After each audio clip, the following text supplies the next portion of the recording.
Bonjour tout le monde. Un grand merci d'être ici.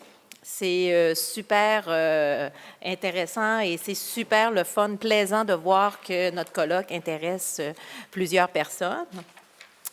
Avant toute chose, l'organisation d'un colloque, ce n'est pas une tâche qui est facile. Alors, vous comprendrez que c'est l'heure des remerciements. D'abord, on remercie l'ACFAS pour avoir accepté notre proposition. On remercie chaleureusement le vice-décennat du développement et de la recherche de l'École des sciences de la gestion et l'École supérieure de mode pour justement l'appui financier, ce qui nous a bien aidés, évidemment. Un grand merci tout particulier à nos conférenciers et nos conférencières qui sont prêtes au jeu, justement, de venir partager leurs réflexions avec nous, notamment Madame Caroline et Madame Emmanuelle qui nous viennent de France. Un grand merci d'être là. Et un grand merci aussi à nos bénévoles qui ont participé de près et de loin à l'organisation de cet événement et tout aussi un remerciement tout particulier à M. Philippe Denis, qui, pour la générosité de son temps, justement, dans l'organisation de ce colloque. Aujourd'hui, c'est une journée qui se veut un prétexte, justement, pour jeter un regard sur la création, la beauté, le superflu, l'ostentatoire de la mode de luxe. C'est un secteur d'activité économique internationale en pleine croissance qui s'adapte tout le temps aux nouveaux marchés et qui répond à la singularité des exigences des consommateurs. La mode de luxe constitue un immense champ de compétences. Et c'est aussi comme créneau important de l'industrie du luxe, la mode de luxe fait l'objet de domaines d'études scientifiques qui gravitent autour de plusieurs disciplines universitaires. Vous allez le constater aujourd'hui, on se promène soit dans l'imaginaire, soit justement dans le développement durable, dans le marketing, la création, la consommation dans une perspective sociologique. Vous allez voir, on se promène dans plusieurs registres.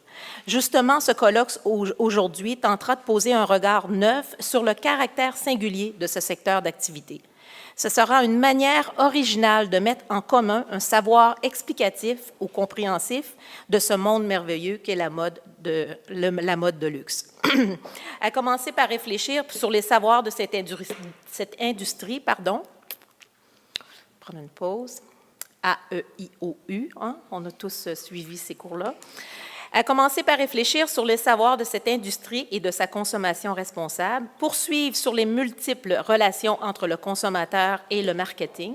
Et en après-midi, on vous propose deux thématiques qui vont être très originales sur le cadre juridique et la contrefaçon de la mode de luxe et l'autre qui va être sur l'image collective du rapport à la mode de luxe. Le dernier atelier, et non le moindre, nous vous invitons chaleureusement à rester avec nous à la fin de la journée pour la table ronde que Mme Fauss va présenter à la fin de la journée. Nous aurons des invités de marque, alors c'est une très, très grande invitation. Sans plus tarder, je vous présente le président le premier atelier de ce matin, M. Philippe Denis, sur l'atelier du savoir-faire et consommation durable, qui est composé de deux conférencières qui sont... Pardon, excusez-moi, j'ai égaré mon petit... Excellent, excusez-moi. Il est resté là, excusez-moi. Madame Emmanuelle Rigaud-Lacresse, qui vient de la Business School Neoma. Okay. Le thème de sa présentation, c'est « Variations autour des marques, donner un sens à la marque », qui sera suivi par Marie-Ève Faust, qui est professeure ici à l'université, la l'UQAM, l'École supérieure de mode, qui, sous le titre de sa communication, « Trouver chaussures à son pied, est-ce un luxe ?» Alors, sans plus tarder, merci.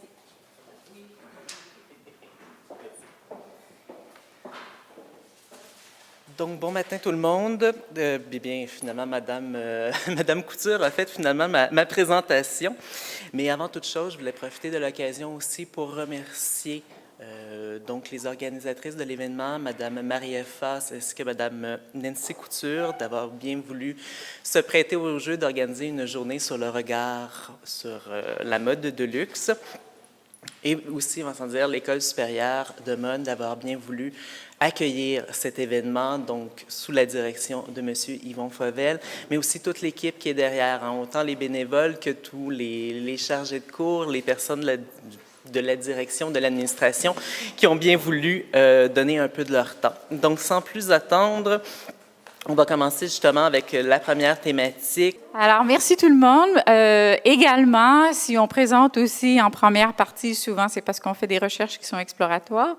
Dans mon cas, c'est la même chose. Trouver chaussures à son pied, est-ce un luxe? Je vais vous présenter un peu ce matin où est-ce que j'en suis rendue avec ma recherche sur la chaussure.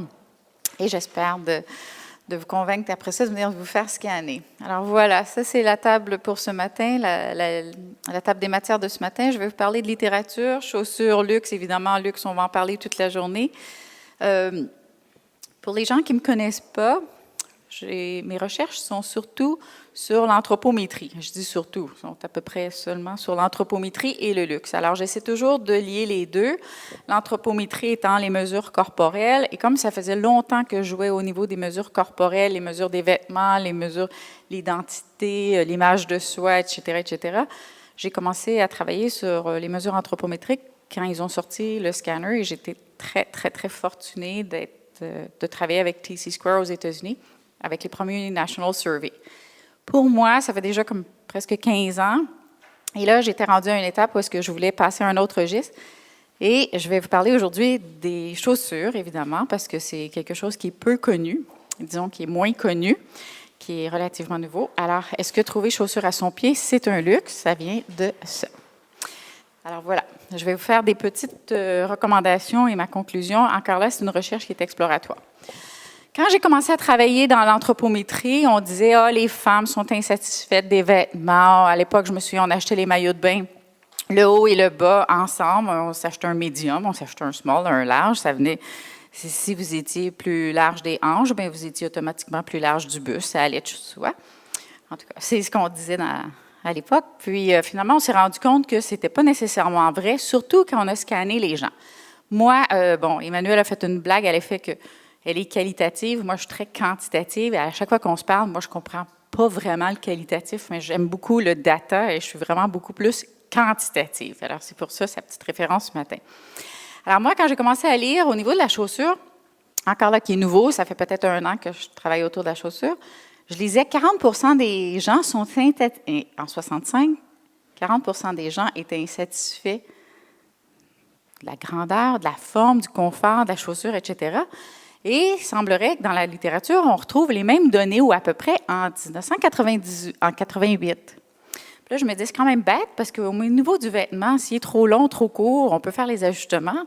Mais la chaussure, on ne peut pas faire de retouches. Puis là, je me dis, oh my God, c'est vraiment un sujet qui pouvait me passionner. Là, j'ai commencé à regarder qu'est-ce qui se vend comme chaussure, combien de dollars ça équivaut, 68 billion US dollars en 2014. J'ai fait comme, oh my God, il en achète beaucoup. Puis les femmes, effectivement, quand on se met à parler de chaussures, c'est tout un petit sujet qui nous allume. Hein? Puis là, il disait que les top chaussures, c'est vraiment, comme on peut voir, les talons super hauts, les stilettos, mais que c'est ceux aussi qui nous apportent le plus de pain, le plus de malaise. Fait que là, je commençais à me poser des questions. Je me disais, est-ce que je peux lier le luxe à la chaussure, à l'anthropométrie, effectivement? Puis là, j'ai commencé à poser plein de questions aux gens. Combien de paires de chaussures vous avez? Réfléchissez. Même les hommes. Là, je me disais, ils sont confortables, vos chaussures? Vous portez toujours les mêmes? Tout le monde porte toujours les mêmes. Je ne sais pas pourquoi on en a une panoplie qui ne nous font pas bien, mais en tout cas. Bref, c'est comme ça un peu que ça a commencé mes recherches. Encore là, c'est ce que je vais vous parler aujourd'hui. C'est exploratoire. Et puis, on se rend compte que la chaussure à talons hauts, c'est celle qui fait probablement le plus mal aux pieds. Puis, celle qui est très tendance, que tout le monde pense qui est très bon pour nous, c'est la flat, comme la petite Chanel ballerine, qui n'est pas meilleure, semblerait-il, pour notre dos. Alors, oups! Je pense que j'ai sauté. OK. Je ne passerai pas au travers des définitions du luxe, mais j'en ai recensé, je les ai mis un peu par bloc. On parle souvent de tout ce qui est artisan, héritage, savoir-faire, grande qualité, excellence du produit, l'origine, d'où ça vient, ce qui est un peu lié, tout ce qui est lié au craftsmanship et au savoir-faire. On parle aussi, plus récemment, de créativité, d'innovation, de design, de tout ce qui est un peu le premium. Quand Emmanuel parlait tantôt, on parle plutôt au niveau du premium quand on parle de ces trucs-là. La beauté, l'exclusivité, la rareté, ce qui est unique, le raffinement, c'est un autre truc. On parle de ostentatoire, de superflu, on n'en a pas de besoin, mais ça, c'est souvent quand on parle de luxe, on l'entend souvent dire. Et tout ce qui est au niveau du prestige de la marque. Encore là, je m'intéresse beaucoup au luxe et souvent, ça tourne au niveau du prestige de la marque. Emmanuelle est une connaissante au niveau des marques de luxe. La prestance internationale, la reconnaissance, etc., etc. Et surtout, si c'est coûteux, bien, c'est encore mieux. Alors, je lisais dernièrement à quoi ça sert le luxe? Bien, c'est du superflu, ça ne répond à rien. Ça sert à nous distinguer. En fait, on peut s'habiller avec des chaussures Jimmy Choo, etc. Et à se construire des souvenirs, des repas, des vacances, etc. Bref, plus on regarde dans la littérature, plus tous d'entre nous, on voit un peu qu'on répond à ces trois critères. Tantôt pour une raison, tantôt pour une autre, tantôt pour une autre. Quand on regarde les chaussures de luxe, on trouve que dans la littérature, on se dit que les chaussures de luxe, bien, c'est lesquelles? Bien, c'est les Jimmy Choo, c'est les Louboutin de ce monde, c'est les Ferragamo, c'est les Roger Vivier, etc. Alors là, j'ai commencé à faire vraiment une recension de... Je suis allée dans les magasins, je fais de l'observation, je regarde ce que les gens portent dans les soirées mondaines, etc., etc. Puis je me dis, mais c'est vrai, c'est la chaussure de luxe, il faut se mettre au pas, c'est la chaussure de luxe. Encore une fois, ce ne sont pas mes recherches, mais selon la littérature, en 2015, on y disait que si vous demandez à la femme, c'est quoi le numéro 1 de la chaussure de luxe, elle vous répondra, les Louboutins, oui. Alors, Louboutin étant la chaussure par excellence, comme la chaussure de luxe. Ici, des fois, on ne parle pas des chaussures de 8 cm, mais bien de 12, voire 16 cm. Est-ce qu'on peut vous avoir, Sandrine, pour nous montrer votre belle chaussure? Écoute, on en a une vraie. Vous pouvez venir en avant? Une vraie de vraie. À son âge, on était encore capable de les porter. Why not? Et elles sont belles, hein? Et la top modèle. Alors, c'est très, très beau. Maintenant, on se dit que les Louboutins... Ah, il faut que vous fassiez le tour. Alors, c'est la top chaussure numéro 1 aujourd'hui sur le marché. Si vous avez une chaussure de luxe à vous acheter, c'est celle-ci. Bon, on se dit évidemment, vous avez fait votre marque parce que vous avez été habillé les Folies Bergères, des trucs comme ça. La marque est reconnaissante par l'image, par la couleur de la semelle. Caroline va vous en parler cet après-midi d'ailleurs. Et il faut avoir un carnet d'adresses aujourd'hui. Quand on est des créateurs comme Louboutin, il faut avoir son carnet d'adresses pour habiller les gens qui sont sur les tapis rouges. Alors, la chaussure, si on regarde dans la littérature, la chaussure, ça nous décrit. Ça signale son statut social, son statut économique. Évidemment, ce n'est pas la première chose qu'on voit. Quand on regarde les photos de n'importe qui, ce n'est pas la première chose qu'on voit. Mais il paraît qu'on se sent drôlement mieux quand on est bien chaussé. Ça dit aussi mon âge, mon statut, ma richesse, mon occupation, mes activités. Ici, on les a sur le red carpet, évidemment, Réna. Ça nous différencie selon notre sexe et évidemment selon les saisons. Plus particulièrement ici, au Québec, l'hiver, on n'a pas le choix. Hein? On ne porte pas la chaussure, la botte pour parure, mais vraiment par protection dans notre cas. Ça peut refléter mon état d'âme. Quand j'en ai assez, je peux les enlever. Surtout, je peux même être en dehors des red carpets, me déchausser ou encore les porter de façon très relaxe. La chaussure, depuis toujours, ça donne mon identité individuelle. Ça reflète mon identitaire collectif. Et évidemment, on veut appartenir à un groupe, particulièrement dans la mode, on cherche à s'associer à un groupe. Alors, comme je vous ai dit tantôt, aujourd'hui, 2016, enfin en 2015-2016, le top numéro 1, c'est le Christian Louboutin. On s'associe à des groupes qui ne sont pas nécessairement ceux de luxe, mais je vous les ai montrés par ailleurs. La botte de cow-boy, par exemple. À noter, je vous fais une parenthèse ici qui n'a pas nécessairement rapport tout à fait avec la conférence, Mais c'est la seule chaussure qui a un talon pour homme. Okay? Actuellement, pour homme, c'est la seule chaussure que l'homme va porter avec un talon. L'idée est simple. Savez-vous pourquoi la botte de cow-boy a un talon? C'est ça. Alors, pour ceux qui font de l'équitation, c'est pour tenir dans l'étrier, pour éviter que votre pied passe tout droit dans l'étrier et que vous vous ramassiez assis sur votre selle. Alors, effectivement, ensuite, on a des groupes qui sont plus comme le topsider, si on veut, si on peut se comparer à l'effet de vacances, l'effet voilier, on ne porte pas des bottes de cow-boy. Alors, tantôt, vous m'avez répondu, ou en tout cas, vous m'avez souri quand je vous ai demandé combien de paires de chaussures vous aviez. Tout le monde avait une espèce de petit sourire. Puis là, je sentais qu'il y avait une réflexion derrière qui disait, oui, mais ce n'est pas pour les mêmes besoins. Alors, effectivement, ce ne sont pas nécessairement pour les mêmes besoins. Des fois, ça va être pour une appartenance à un groupe identitaire qui est très fort. On pense aux Doc Martens, qu'on n'associe pas nécessairement au luxe non plus. Alors, j'ai été faire un peu de recherche sur l'histoire de la chaussure. Je ne prétends pas être une historienne, mais j'ai quand même fait pas mal de littérature sur l'histoire de la chaussure. Alors, si on regarde dans l'histoire de la chaussure, au travers du temps, au travers de tous les groupes d'individus, on se rend compte que l'homme a toujours porté la chaussure. Ça le différencie au niveau statut social et ça le protège. Alors, on a deux fonctions au niveau de on a une fonction et on a un identitaire qui nous représente. Maintenant, est-ce que les gens les plus riches, ceux les mieux nantis, ceux qui sont capables de s'offrir le luxe du luxe sont mieux chaussés que les paysans?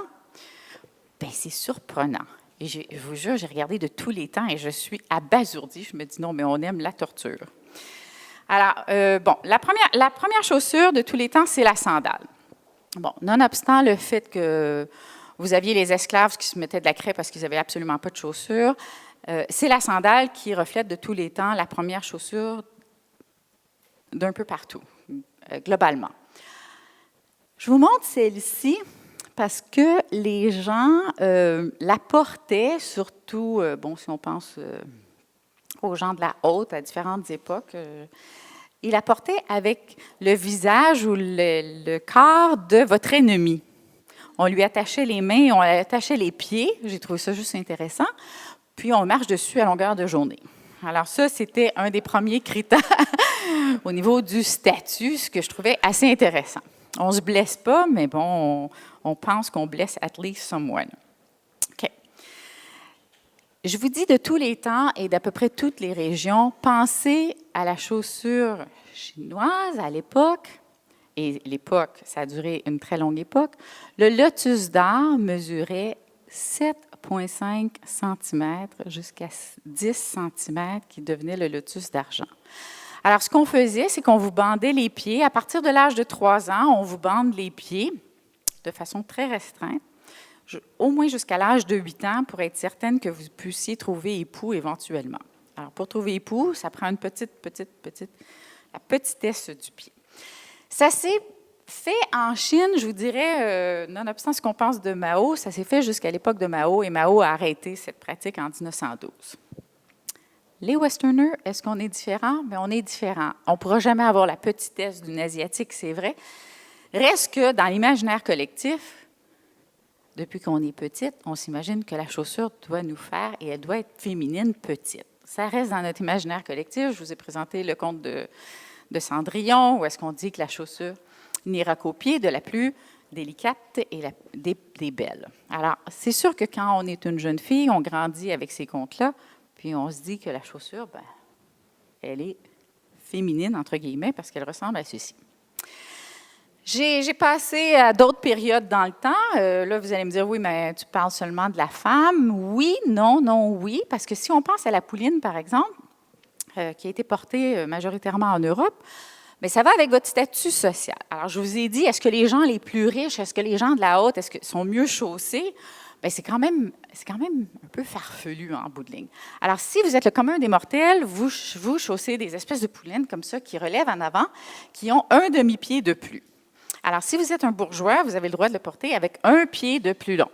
Si vous êtes un chevalier, vous avez le droit à 1,5 pieds. Alors, on fait la différenciation ici au niveau des... Le seigneur ou les seigneurs, 2 pieds. Alors ici, ça commence à être un peu plus complexe à marcher. En tout cas, je l'imagine.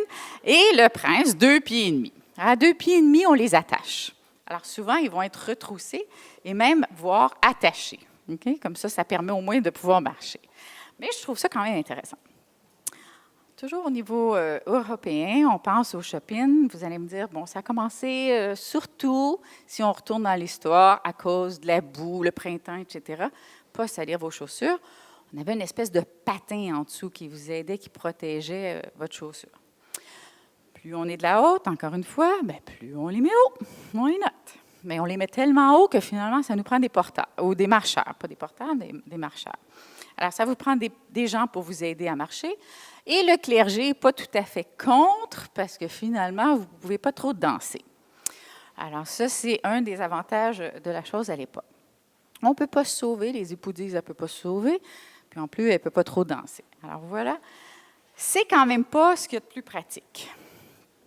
5 minutes, j'arrive.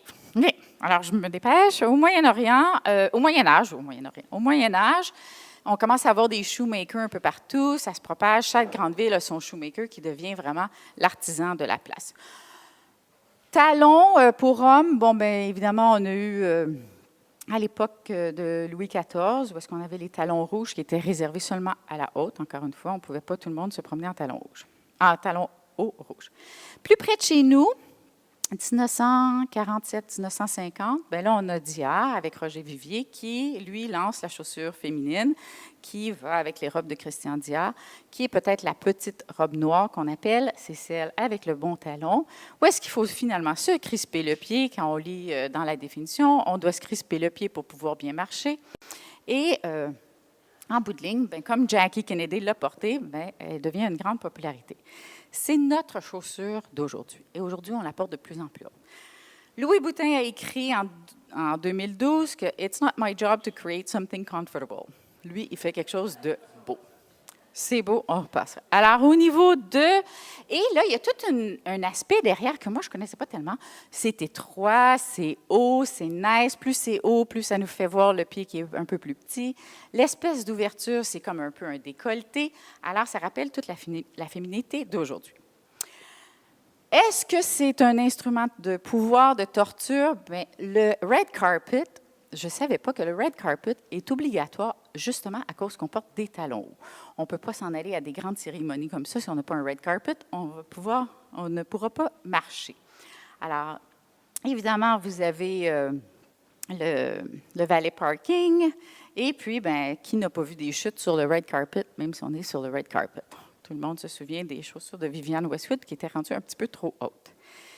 Tout ça m'amène à vous dire que moi, je suis beaucoup plus quantitative, évidemment. Puis je me dis, c'est quand même drôle que les belles chaussures, les chaussures luxueuses, bien, à un moment donné, on se dit, ça commence à nous faire mal aux pieds. Quand on regarde les articles, plus de 80% des articles qui sont sur les pieds au niveau médical nous démontrent toutes sortes de déformations au niveau des pieds. Tantôt, vous avez souri quand je vous ai montré les Chinoises avec les pieds bandés. Bon, aujourd'hui, je ne sais pas. Je ne sais pas à quel point on s'aide davantage. Maintenant, les oignons, les défauts de pied, etc., certains disent que ce n'est pas nécessairement obligatoirement parce qu'on a porté des talons hauts, parce que certains hommes en ont et parce que certaines femmes n'ont jamais porté de talons hauts, et ça peut être aussi une conséquence. Bref, la chaussure, c'est un assemblage de formes, de couleurs, de matériaux, etc. Et je me dis, effectivement, depuis les années 1970-1980, on commence à avoir des chaussures qui sont un petit peu plus confortables. On a eu la grève des transports à New York qui a vraiment donné un peu l'envoi où est-ce qu'on pouvait porter une chaussure qui était plus pour marcher, parce que là, les femmes dans le métro à New York, pas dans le métro parce qu'il y avait la grève des transports, mais marchaient beaucoup, et qui n'a pas été à New York avec ses sneakers? Hein? On se dit, on va faire attention quand on arrive à New York. Certaines grandes marques ont commencé à faire des chaussures qu'on appelle de luxe, avec le savoir-faire, qui est comme par exemple Gucci. Caroline encore va, je pense, vous en parler aujourd'hui. Elle me fait top note. Alors, on essaie de les mettre reconnaissables. C'est le loafer de Gucci. On parle de l'artisan, du savoir-faire derrière, etc. Et aujourd'hui, bien, pourquoi? Il y a quelqu'un qui m'a demandé c'est quoi mon truc? Mais comme je vous ai dit, moi, je suis plutôt quantitative. Je fais de l'analyse qui est vraiment quantitative. Bien, j'ai commencé à scanner les pieds et faire le lien d'abord, et faire le lien entre la mesure du pied et la mesure des chaussures. Et si je vous demandais, c'est quand la dernière fois que vous avez fait mesurer votre pied? Alors aujourd'hui, on a la technologie, j'achève Philippe, on a la technologie 3D. Bref, vous mettez votre pied comme ça sur la vitre Ça prend 2 minutes, 2 minutes, même pas 2 minutes, on vous scanne le pied. Ça, c'est mon nouveau scanner. C'est une technologie qui a été développée ici au Québec. Je les ai rencontrés ailleurs, mais bon, ils sont ici du Québec. Alors, j'ai commencé à mettre des hypothèses, par exemple, est-ce que nous connaissons la mesure de nos pieds? La majorité des gens, ils me disent, ben, je porte un 37,5, je porte un 7,5, je porte un 8, mais ils ne se souviennent pas d'avoir vraiment fait mesurer leurs pieds, à part si on fait du vélo. Puis la deuxième hypothèse, c'est que je demande aux gens, est-ce qu'on a les pieds de la même grandeur? Ah, puis là, tout le monde me répond, ah, mais moi, mon pied droit est plus grand, moi, mon pied gauche est plus grand, etc., etc. Alors, je n'ai pas assez de data. Je vous dirais que j'ai commencé à mesurer au mois de janvier. Je n'ai pas assez de data. J'ai mesuré d'ailleurs notre bibliothécaire matin et soir, parce que je me demande si notre pied varie du matin à la soirée. Et si, par exemple, est-ce que les gauchers ont le pied droit plus grand que le pied gauche, etc., etc. Alors, je suis dans mes hypothèses et je vous inviterai à venir vous faire scanner. C'est super simple, c'est vraiment le fun. Et après ça, je me dis, bon, bien, on va pouvoir trouver peut-être chaussures à son pied. Peut-être même qu'un jour, on pourrait acheter, comme nos maillots de bain, le pied droit séparé du pied gauche, comme le haut séparé du bas. Et pourquoi pas? Parce que je me dis, si la moitié de la population a le pied droit plus grand que le pied gauche, on rit aujourd'hui, mais peut-être que ça va venir. Bref, il y a des critères à considérer quand on achète une chaussure. Certains vont vous parler du cuir. J'en ai mis une ici qui n'était pas en cuir, mais pas du tout, pour vous montrer que est-ce que ce sera nos critères de sélection, la forme, le style, etc., etc. Puis je ne pense pas qu'on peut compromettre un ou l'autre. Il faut aller quand même avec ce qui est à la mode et ce qui est le luxe d'aujourd'hui. On a chacun notre rituel quand on fait l'achat de nos chaussures. On ne s'habille pas de la même façon, on n'a pas besoin des mêmes chaussures. Et je pense qu'on n'a pas du tout les mêmes grandeurs de pieds, de hauteur, de forme, de largeur, etc.